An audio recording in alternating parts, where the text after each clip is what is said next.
स्वागतम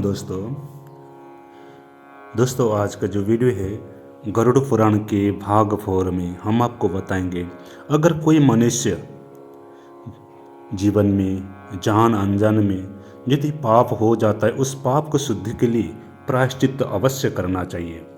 अगर किसी कारण मनुष्य अपना प्रायश्चित नहीं करता है तो गरुड़ पुराण में शास्त्रों में जिसे वर्णित है मृत्यु के समय जब व्यक्ति की मृत्यु आती है तब उस समय यदि आप उस 10 वस्तु का दान करें, 10 वस्तु में कोई भी एक वस्तु का दान करें तो आपको उस पाप का प्रायश्चित होता है और जीवन का जो गति है, जीव का जो गति है सदगति को प्राप्त करता है।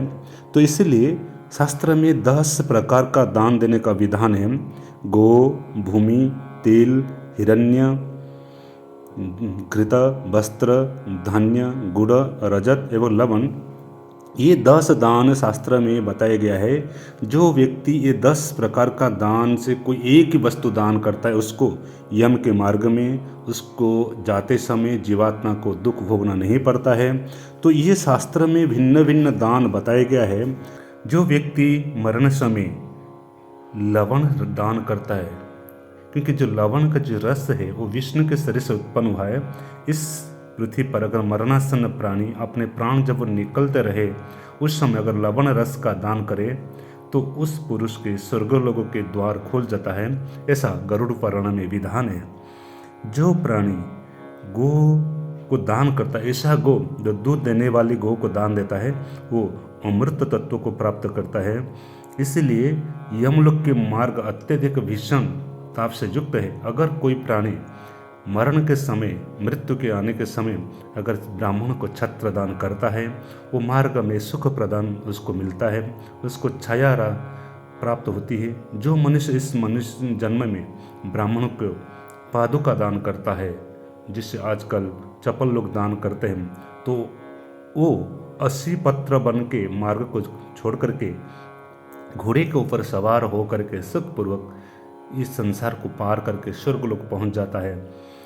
जो व्यक्ति भोजन और आसन दान देता है वो प्राणी परलोक मार्ग में सुख को उपभोग करके और स्वर्गलोक पहुंच जाता है।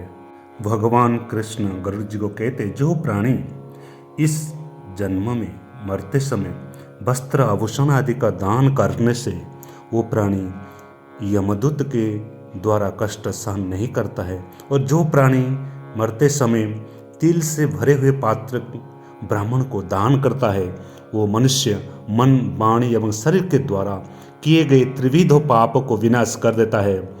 इसलिए और जो मनुष्य घृतपात्र का दान करने से उसको रुद्रलोक की प्राप्ति होती है, ये भी गरुड़ पुराण में वर्णित है।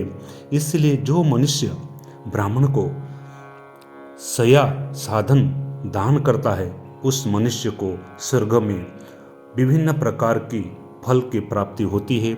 हे पक्षीराज, जो मनुष्य उपकरण से सजे धजे दोष रहित जवान घोड़े का दान ब्राह्मण को देता है उसके स्वर्ग की प्राप्ति होती है। दान में दिए गए इस घोड़े के शरीर में जितने भी रोम होते हैं उतने वर्ष तक स्वर्गलोक को भोग दानदाता को प्राप्त होता है। वो सब अपने भोग को भोग करके फिर पुनः पृथ्वी पर आता है। हे पक्षीराज, जो प्राणी ब्राह्मण को रस, अन्न एवं अन्य सामग्री से युक्त घर का दान देता है उसके वंश कभी विनाश नहीं होता है, वो स्वयं स्वर्ग का सुख प्राप्त करता है। इन बताए गए सभी प्रकार का दान में प्राणी की श्रद्धा अश्रद्धा से आई हुई दान की अधिकता और कमी के कारण इसके फल में भी शिष्टता और लघुता आती है। इसलिए दान के ऊपर विषय में श्रद्धा ही महत्वपूर्ण होता है। जिस मनुष्य ने श्रद्धापूर्वक इस संसार में अन्न दान किया है वो व्यक्ति सदा ही बिना भोजन की, बिना भक्षण की तृप्त रहता है। जो कोई व्यक्ति अगर मृत्यु सन्निकट आता है, अगर वो संन्यास धर्म ग्रहण करता है, संन्यास आश्रम को ग्रहण कर लेता है, पुनः इस संसार में नहीं लौटता।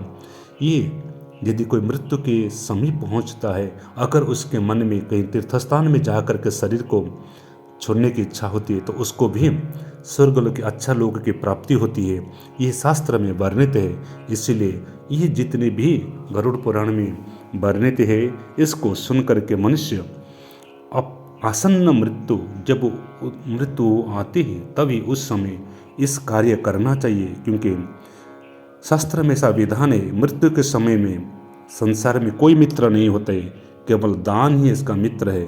जो जैसा दान करता है उस लोक को उसको प्राप्ति होती है।